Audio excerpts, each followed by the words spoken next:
ಪಂಚಮುಖ ಬ್ರಹ್ಮನ ಸದ್ಯೋಜಾತ ಮುಖದಲ್ಲಿ ಸಾನಗ ಋಷಿಯು, ವಾಮದೇವ ಮುಖದಲ್ಲಿ ಸನಾತನ ಋಷಿಯು, ಅಘೋರ ಮುಖದಲ್ಲಿ ಅಹಬುನಸ ಋಷಿಯು, ತತ್ಪುರುಷ ಮುಖದಲ್ಲಿ ಪ್ರತ್ನಸ ಋಷಿಯು, ಈಶಾನ ಮುಖದಲ್ಲಿ ಸುಪರ್ಣಸ ಋಷಿಯು, ಈ 5 ಪಂಚಮುಖದಲ್ಲಿ ಉದ್ಭವಿಸಿದ ಬ್ರಹ್ಮ ಋಷಿಗಳ ವಂಶಸ್ಥರಾದ ನಾವೇ ಬ್ರಾಹ್ಮಣರೆಂಬ ಬಾಧ್ಯತೆಯು ಶ್ರುತಿ ವಾಕ್ಯ ಪ್ರಕಾರವೂ ಧಾರ್ಮಿಕ ಪ್ರಕಾರವೂ ನಮ್ಮಲ್ಲಿ 1, 2, 3 ವಾದಿಗಳಾದ ನಮ್ಮ ಮನೆಗಳಲ್ಲಿ ವಿವಾಹ ಮುಹೂರ್ತಗಳು ಇತ್ಯಾದಿ ಮಂಗಳ ಕಾರ್ಯಗಳನ್ನು ನಡೆಸಿಕೊಳ್ಳುವುದಕ್ಕೆ ನಾವುಗಳೆಲ್ಲರೂ ಪ್ರಯತ್ನಿಸುತ್ತಿರುವಾಗ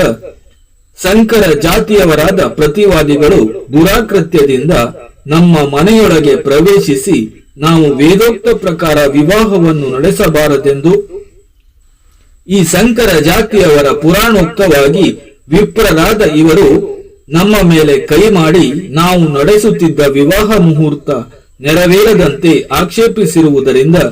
ಈ ಸಂಗತಿಯನ್ನು ಕುರಿತು ಸದರಿ ಜಿಲ್ಲೆಯ ಮ್ಯಾಜಿಸ್ಟ್ರೇಟ್ ದೊರೆಗಳಿಗೆ ನಾವು ಫಿರ್ಯಾದಿಯನ್ನು ಕೊಟ್ಟಿದ್ದಕ್ಕಾಗಿ ಪ್ರತಿವಾದಿಗಳಾದ ಸಂಕರ ಜಾತಿಯ ವಿಪ್ರರನ್ನು ವಿಚಾರಣೆ ಮಾಡಿ ಅವರಿಗೆ ತಕ್ಕ ದಂಡನೆಯನ್ನು ವಿಧಿಸಿ ವಿವಾಹ ನಷ್ಟವನ್ನು ಕುರಿತು ಜಿಲ್ಲೆಯಲ್ಲಿ ಫಿರ್ಯಾದಿ ಮಾಡಿಕೊಳ್ಳಲು ಡೈರಿಯ ನಕಲು ಕೊಡಲಾಯಿತು. ಆದ್ದರಿಂದ ಪ್ರತಿವಾದಿಗಳಾದ ವಿಪ್ರರು ವಿವಾಹ ಸಾಮಾನುಗಳ ನಷ್ಟದ ಬೆಲೆ 550 ರೂಪಾಯಿಗಳನ್ನು ಕೊಡುವಂತೆ ಇರುವುದು. ವಾದಿಗಳಾದ ನಾವು ಇನ್ನು ಮೇಲೆ ನಡೆಸುವಂತಹ ಶುಭಾಶುಭಗಳ ಕ್ರಿಯಾದಿಗಳನ್ನು ಪ್ರತಿವಾದಿಗಳಾದ ವಿಪ್ರರು ಯಾರೊಬ್ಬರೂ ಆಕ್ಷೇಪಿಸದಂತೆಯೂ ವಿಶ್ವಬ್ರಹ್ಮ ವಂಶಸ್ಥರಾದ ನಾವು ನಡೆಸುವಂತಹ ಮಂಗಳ ಕಾರ್ಯಗಳಲ್ಲಿ ಯಾವ ದೇಶ, ಊರು, ಗ್ರಾಮಾದಿಗಳಲ್ಲಿಯೂ ಪ್ರವೇಶಿಸಿ ಅಡ್ಡಿಪಡಿಸಲು ಬಾಧ್ಯತೆ ಇಲ್ಲವೆಂತಲೂ ತೀರ್ಪು ಕೊಡಲಾಗಿದೆ. ಪ್ರತಿವಾದಿಗಳು ಕೊಟ್ಟ ಜವಾಬು. ಫಿರ್ಯಾದಿಗಳು ಅಂದುಕೊಂಡಿರುವಂತೆ ಬ್ರಹ್ಮ ಋಷಿಗಳಿಗೂ ಈ ವಾದಿಗಳಿಗೂ ಯಾವುದೇ ಒಂದು ನಿಬಂಧನೆಯೂ ಇಲ್ಲವೆಂದು, ಬ್ರಹ್ಮ ಋಷಿಗಳ ವಂಶಸ್ಥರ ಒಂದು ಅಂಶವೂ ವಾದಿಗಳ ಒಂದಂಶವೂ ಅಲ್ಲವೆಂದು,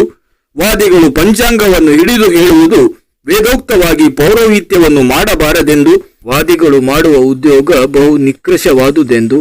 ನಾವು ಶ್ರುತಿ ಪ್ರಮಾಣವಾಗಿರುವ ಬ್ರಾಹ್ಮಣರೆನ್ನುವುದಕ್ಕೆ ದೃಷ್ಟಾಂತವಾಗಿ ಲೋಕದಲ್ಲಿರುವ ಸಮಸ್ತ ವರ್ಣಾಶ್ರಮದವರಿಗೂ ತಾವೆಂದುಕೊಂಡಂತ ಸಕಲ ಕ್ರಿಯೆಗಳನ್ನು ನಡೆಸಿಕೊಂಡು ಬಂದಿರುವವರು ನಾವಿರುವಾಗ ಈ ವಾದಿಗಳು ನಮ್ಮ ಮೂಲಕ್ಕೆ ವಿರೋಧವಾಗಿ ವಾದಿಗಳಾದ ಇವರು ನಾವೇ ವೇದ ವಿಧಿ ಬಾಧ್ಯಸ್ಥರೆಂದು ವಿವಾಹ ಕಾರ್ಯವನ್ನು ನಡೆಸುವ ಪ್ರಯತ್ನವನ್ನು ಮಾಡಿರುವವರೇ ವಿನಃ ನಮ್ಮಿಂದ ನಷ್ಟ ಸಂಭವವಿಲ್ಲವೆಂದು ನೋಡಿದ್ದೀರೆಂಬುದಾಗಿದೆ.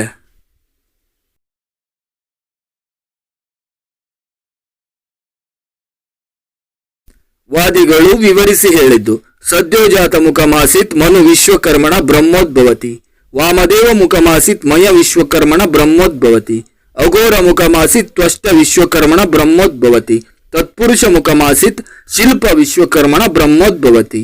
ಈಶಾನ ಮುಖಮಾಸಿತ್ ವಿಶ್ವಜ್ಞ ವಿಶ್ವಕರ್ಮಣ ಬ್ರಹ್ಮೋದ್ಭವತಿ ಎಂಬ ವೇದ ವಾಕ್ಯ ಪದ್ಧತಿಯಂತೆ ಸಾನಗ ಋಷಿಯು ಮನುಬ್ರಹ್ಮ ರೂಪದಲ್ಲಿಯೂ,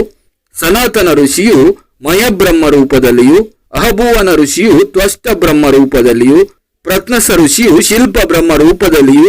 ಸುಪರ್ಣ ಋಷಿಯು ವಿಶ್ವಜ್ಞ ಬ್ರಹ್ಮ ರೂಪದಲ್ಲಿಯೂ ಇರುವ ಈ ಬ್ರಹ್ಮ ಋಷಿಗಳಲ್ಲಿ ವಿಭಜಿಸಿಕೊಂಡಿರುವ ವಂಶಸ್ಥರಾದ ನಮಗೆ ವೇದೋಕ್ತವಾದ ಮೇಲೆ ಕಂಡ ಬ್ರಹ್ಮರ್ಷಿಗಳ ಗೋತ್ರ, ಸೂತ್ರ, ಪ್ರವರ, ಶಾಖಾ ತತ್ವಗಳು ಇಂತಿವೆ.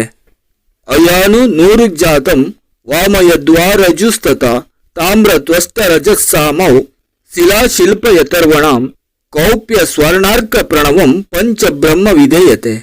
ಎಂಬ ಪ್ರಮಾಣ ಪೂರ್ವಕವಾಗಿ ಮನುಬ್ರಹ್ಮನಿಗೆ ಕಬ್ಬಿಣದ ಕೆಲಸವು, ಋಗ್ವೇದ ಪಾರಾಯಣವು, ಮಯಬ್ರಹ್ಮನಿಗೆ ಮರದ ಕೆಲಸವು, ಯಜುರ್ವೇದ ಪಾರಾಯಣವು, ತ್ವಷ್ಟ ಬ್ರಹ್ಮನಿಗೆ ತಾಮ್ರದ ಕೆಲಸವು, ಸಾಮವೇದ ಪಾರಾಯಣವು, ಶಿಲ್ಪ ಬ್ರಹ್ಮನಿಗೆ ಕಂಚುಗಾರಿಕೆಯ ಕೆಲಸವು, ಅಥರ್ವಣ ವೇದ ಪಾರಾಯಣವು, ವಿಶ್ವಜ್ಞ ಬ್ರಹ್ಮನಿಗೆ ಬಂಗಾರದ ಕೆಲಸವು, ಪ್ರಣವ ವೇದ ಪಾರಾಯಣವು ಈ ಪಂಚವಿಧ ಕರ್ಮಗಳನ್ನು ಮಾಡುತ್ತಾ ವಿಧಿ ಪ್ರಕಾರ ಬರುವುದರಿಂದ ಲೋಕ ಸಂರಕ್ಷಣೆಯಾಗುತ್ತಾ ಬರುವಂತಾಗಿಯೂ ಬಹುತಿ ವಿಧಿ ಪ್ರಮಾಣವು